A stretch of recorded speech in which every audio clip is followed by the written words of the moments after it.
రైతులకు లాభసాటి వ్యవసాయ మార్గాలు ఏమైనా వివరిస్తారా? ఇది చేయటం అనేది, ఈ సూక్ష్మజీవులతోటి వ్యవసాయం అనేది మంచి లాభసాటి వ్యవసాయం మేడం. దీంట్లో ఏంటంటే 90% గ్రామీణ వనరులతోటి.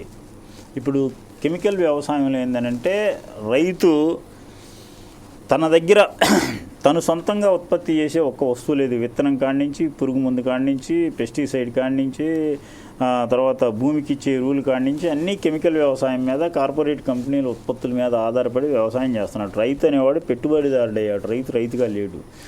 ఇంట్లో ఎద్దులు లేవు, సొంతంగా చేసుకోవడానికి వ్యవసాయం అది ఈ కల్టివేషన్ చేయడానికి ట్రాక్టర్ అద్దెకి తెచ్చుకుంటున్నాడు. మ్యాక్సిమం ఇండియాలో 90% కౌలు రైతులు కాబట్టి వస్తువులన్నీ కూడా రెంటల్ బేస్లోనే ఉన్నాయి. అంటే ట్రాక్టర్ దుక్కి దున్నుకోవడానికి ట్రాక్టర్ అయినా అదికే, ఈ విత్తనం కూడా హైబ్రిడ్ విత్తనం తెచ్చుకుంటున్నాడు, కొనుక్కొచ్చుకుంటున్నాడు. తర్వాత భూమికి పంటకి కావాల్సిన ఎరువులు కూడా కార్పొరేట్ కంపెనీల దగ్గర కొంటున్నారు. అలా కాకుండా ఇదేందనంటే మన గ్రామీణ వాతావరణంలో దొరికే చెట్లు, ఆకులు, మట్టి నుంచి, తర్వాత అక్కడ దొరికే వనరులను ఉపయోగించి చీప్ ఆఫ్ కాస్ట్ తోటి, చాలా తక్కువ ఖర్చుతోటి